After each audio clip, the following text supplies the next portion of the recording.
The stillness of March 31st, 1922 cloaked the remote Hinterkaifeck farmstead in a chilling embrace, a silence not of peace, but of absolute dread. The 6 inhabitants, Andreas and Cilia Gruber, their widowed daughter Victoria Gabriel, her 2 young children Cilia and Joseph, and the new maid Maria Baumgartner were all somewhere within its walls, yet not a sound escaped. All day neighbors had noted the unusual quiet, the lack of smoke from the chimney, the absence of children playing, a creeping unease settling over the Bavarian countryside, whispers of something profoundly wrong in the isolation of the farm. The air itself felt heavy, thick, with an unseen presence, a lingering sense of malevolence that permeated the very stones of the ancient dwelling. It was as if the farm had swallowed its occupants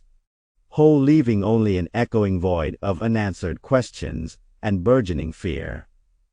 Days later, on April 4, 1922, worried neighbors finally ventured onto the property, greeted by an unearthly quiet that amplified every rustle of leaves, every creak of timber. The barn door stood ajar, revealing a scene of unspeakable horror. Within, they discovered the bodies of Andreas, Cilia, Victoria, and little Cilia, brutally murdered with a pickaxe. Joseph, the youngest, just 2 years old, was found later in his crib, a heartbreaking discovery that amplified the already profound terror. The meticulous nature of the killings and the lack of forced entry suggested a killer who lived among them, or at least knew the farm intimately, sending a shiver down the spines of the investigators and the local community alike. The gruesome tableau painted a picture of calculated brutality, a crime of cold intent that defied immediate explanation.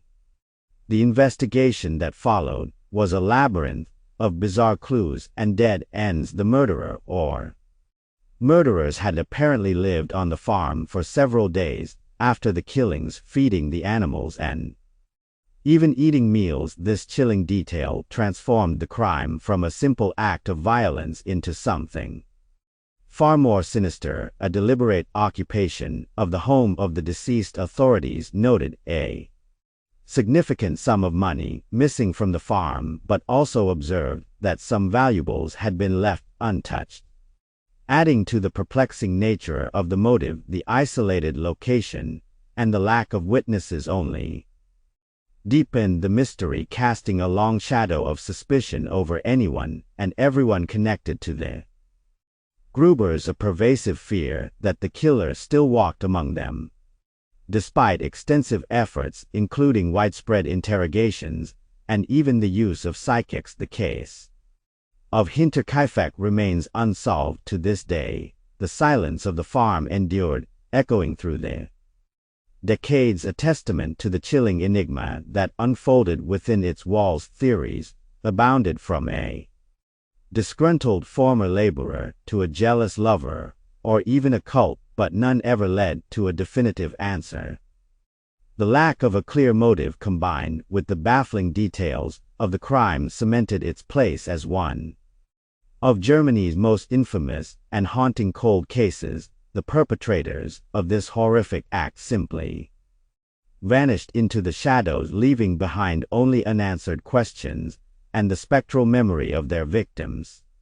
The story of Hinterkaifeck continues to send shivers down the spine, a chilling reminder of the unknown terrors that can lurk in the most unexpected of places. It's a tale that highlights the fragility of life and the enduring power of unexplained evil, leaving a lingering sense of dread that transcends time and space. If you found this haunting story as unsettling as I did, be sure to like this video, share your thoughts in the comments below, and subscribe to the channel so you don't miss our next dive into the darkest corners of true crime.